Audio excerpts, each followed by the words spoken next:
Try to calm him a little bit more down. That his trot rhythm is a little bit slower.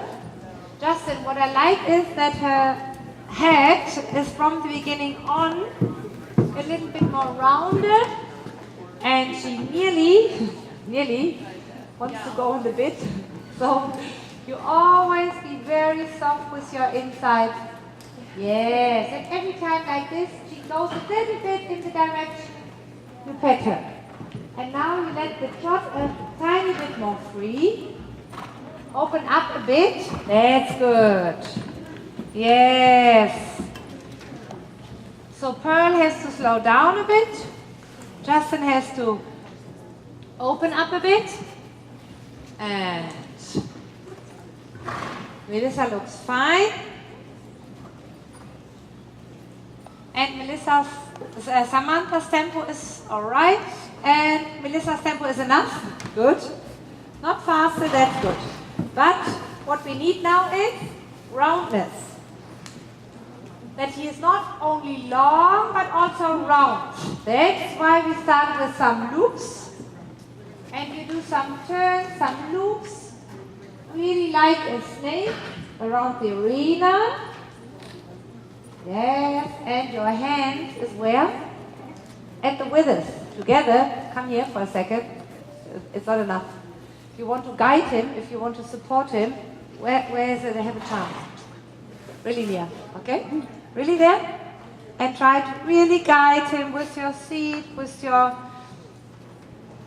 Samantha, the same with you. Don't ride like this. Try to, you have elbows at your hips, yeah? And you have your hands really together and you want to always guide him. And you not only always want to take your driving aid while he's walking.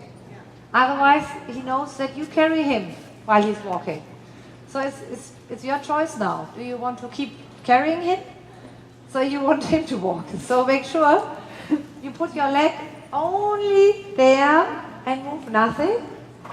If he gets slower, you can kick him once and then put it away. And away. Yeah. And smart as he is, he will try it again, but you will try to be quicker.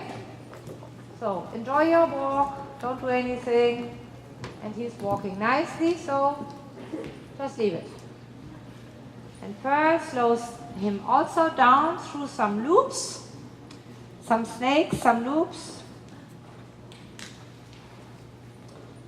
Yes. Take a little, and every time now, Pearl, you turn, you take a little, come with your inside leg. Yeah, and turn. Take a little, give again. Better with your hands there, much better. Your leg is always there, and every turn now you try to really use it, that hopefully there will be more bending. And Justin can also take his hand together a little bit more at the withers. Especially in jumping, you really want to have, yeah, very nice, look. Perfect, Justin. She's coming. If it's only for a short while, don't worry. You just ask her again and again until she realizes it's much nicer to go over my back instead of to stuck there. Turn and give. Turn. Yeah. Good. Pet her right away. As if she... Ah, that's gone. Doesn't matter. Yeah. Good. Very good.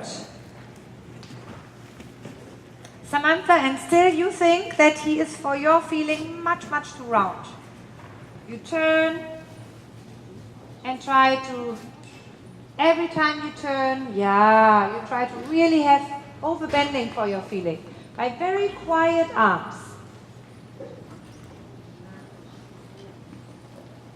Yeah, good, Pearl, and let's stretch him a bit more. Okay, everybody start cantering rounds, left and right.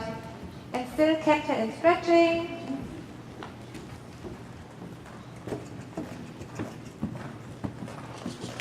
If I hear this once, and there's no reaction, then you come once with your whip. Come on, Samantha. If he falls into trot, then as quick as you can, you have a whip in your hand, come once sharp, and that's it. Okay? Get off his back. Get off his back. Go in the light seat. Samantha, off his back. Off. Exactly. So he can go forward, go away. Take your weight in your stirrup, not in his back. And then you ride forward. And now next long side we open up by giving off his back. Yes. That's plenty enough. Now you take soft contact again. Soft contact with both hands. But don't sit heavy and ask him to go forward. Sit light in the movement, then you can ask him to go forward. And trot again. Yes, and quiet, don't rush, don't rush, don't rush. Let him trot in a rhythm, no rush. Be quiet with your leg. Good. That's a pace what fits to him. And now you give a transition to canter, soft transition, and don't sit heavy. And pet him. He did a wonderful reaction, but you didn't tell him. So, keep contact, and now, once, quick. Samantha, when he falls into trot, that is the moment where you once quick come and said, no, I don't want this. But you go now with the movement, with him. And don't sit heavy and don't sit behind him. You want to be with him and keep soft contact. He's cantering nicely around. Don't do... And now when you want to do a transition, you softly say now. Soft and contact. And don't rush. Slow down, soft. And he can stretch much more downwards. Justin, will you shorten your stirrup 1 or 2 holes? Can you shorten your stirrup 1 or 2 holes? So pet him, Samantha. Pet him. Samantha. Pet him. Now. Exactly. Super. If you have... You must speak with him and tell him what you want. Do a transition to walk. And long rein walk. Buckle. Buckle. Take the buckle. End of your rein. Long rein. Whoa, perfect. Come here on the circle. I explain you one thing. If you want his attention all the time, you must pay attention to him. This is your responsibility. If you always take the rein and kick with your leg, he gets lazy and he gets totally bored. So, if he walks and if he trots around nicely, lay back, don't do anything. If he falls into trot, that's the moment. In this moment, you can very quickly come with your whip and say, no, I want you to keep cantering, it's your job. But afterwards, you try again, say, now go, and leave it. I think in your head is now, oh, he's lazy. So that's why you think all the time he's lazy. But then he will get more lazy. Now you think, he's fresh because I'm fresh, and he's listening. And if I tell him, I want your attention now, definite, then you have it. Okay?